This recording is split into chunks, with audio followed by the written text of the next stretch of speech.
Bangladesh, what happened? In UP, this B.Ed was made eligible because they advertised 68,000 vacancies. Only 41,000 could be filled up. Then in the second part of the process, they made B.Ed eligible. Only then they got sufficient number of people. And 19 states in the country have made B.Ed eligible. 19. And they are being recruited with this bridge course.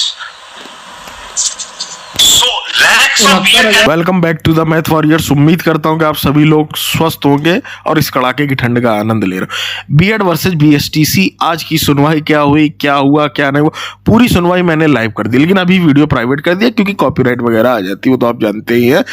तो अब क्या हुआ, आज सुनवाई काफी अच्छी हुई। शुरुआत कहां से होती है वो समझते हैं। अगर आप पहली बार चैनल पर चैनल जुड़ जाए, लाइक करें, शेयर करें, सब्सक्राइब करें, बेल आइकन दबा लें, ठीक है। आप समझते हैं। शुरुआत होती है मीनाक्षी मैम से। मीनाक्षी मैम बीटीसी का पक्ष रखती, वही आरटी एनसीटी सब कुछ बताती है, चलता रहता है, ठीक है।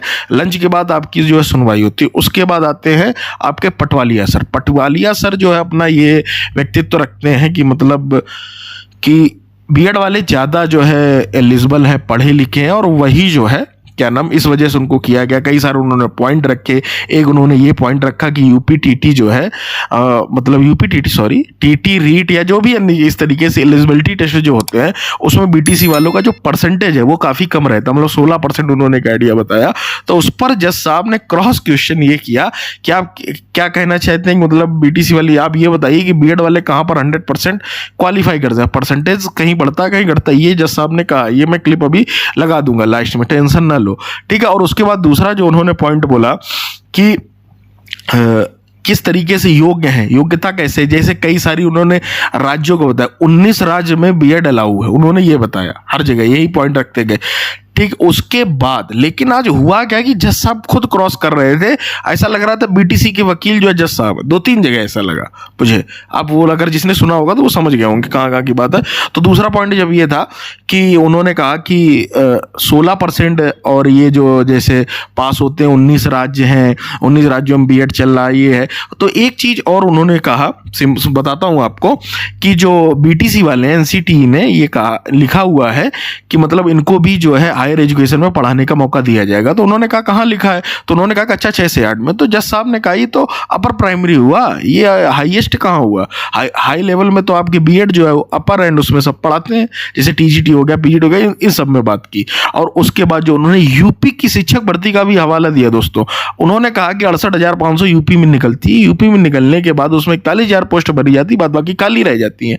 तो उन्होंने कहा कि तब मतलब जो है इस वजह से बीएड को जो है बाद में अगली भर्ती में बीएड को लाया गया, तब उन्हें पर्याप्त शिक्षक मिल गए। तो सीधा सीधा सिस्टम ये था कि उनका ये कहना था कि, और उसके बाद उन्होंने ब्रिज कोर्स की भी बात की, पटवालिया सर ने कि ब्रिज कोर्स कराया जा रहा है, जैसे मध्य प्रदेश में हो गया, यूपी में हो गया, हरियाणा की भी बात की कुछ बहुत बात बाकी। फिर उन्होंने जो है मेन जो मुद्दा था वो ये दिखाना चाहते थे, और जो मीनाक्षी मैम उन्होंने साफ साफ बोला, ये जब चीजें हुई, जब भाई चलो उतने पर्याप्त कैंडिडेट नहीं, अब अगर पर्याप्त कैंडिडेट हैं तो उन्हें दिया जाए। तब ये जो बातें ये बता रहे थे वो ये दिखाना चाह रहे थे पटवालिया जी, बस सिंपल से वे में, कि बीएड वाले ज्यादा योग्य हैं इस वजह से। लेकिन अब जज साहब ने खुद यहां पर कहा कि वो तो केवल बीटीसी वाले तो केवल प्राइमरी के लिए ही बने हैं और उनको और कहां मौका दिया जा रहा है। ये सारी बातें आज हुई हैं, तर्क। और ऑर्डर जो है आपका रिजर्व नहीं हुआ, सबमिशन हुआ। बात समझिए, दोनों बातों में अंतर है।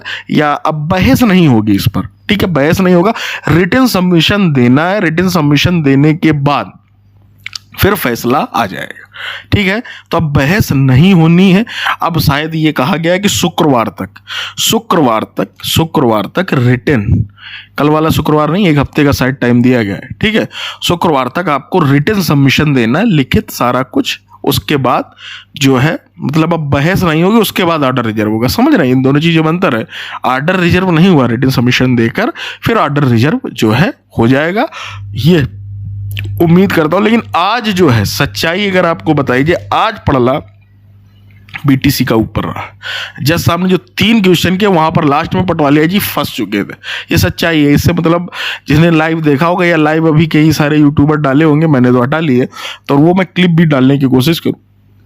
लास्ट में वो फंस गए थे जब उन्होंने क्रॉस क्वेश्चन कर दिया। होता क्या, जब आपसे कोई सीनियर व्यक्ति करे तो थोड़ा सा हड़बड़ाहट हो जाती। तो आज थोड़ा सा पक्ष जो है बीटीसी का हावी रहा कि जज साहब ने खुद 2-3 बार ये क्रॉस क्वेश्चन किया, वो काफ़ी चीज़ें मैटर करती है। बाद बाकी आपस में भी वो लोग डिस्कशन करते रहे, देखते हैं क्या होता है क्या नहीं, वो तो वक्त ही बताएगा। जो भी हो, या तो बीच का रास्ता निकाला जाएगा या फिर डिसीजन आएगा किधर भी जा सकता है। और बाकी जो कपिल सिब्बल जी थे आज वो अनुपस्थित थे, ये सारी चीजें थी। तो उम्मीद करता हूँ कि पॉइंट्स को आप लोग समझ गए होंगे, जुड़ गए होंगे। मैं दौर से मिलते हैं, टिल देन टेक केयर। तो खुशियां मनाओ, पढ़ते रहो, ये मामला निपट जाए, ज्यादा ये अच्छा रहे। किसी के भी पक्ष में जाए, किसी के भी उसमें जाए, बीच का रास्ता निकाला जाए, आपके लिए खुशी होगी। उम्मीद करता हूँ कि पॉइंट को आप लोग समझ गए। चैनल को जरूर सब्सक्राइब करें।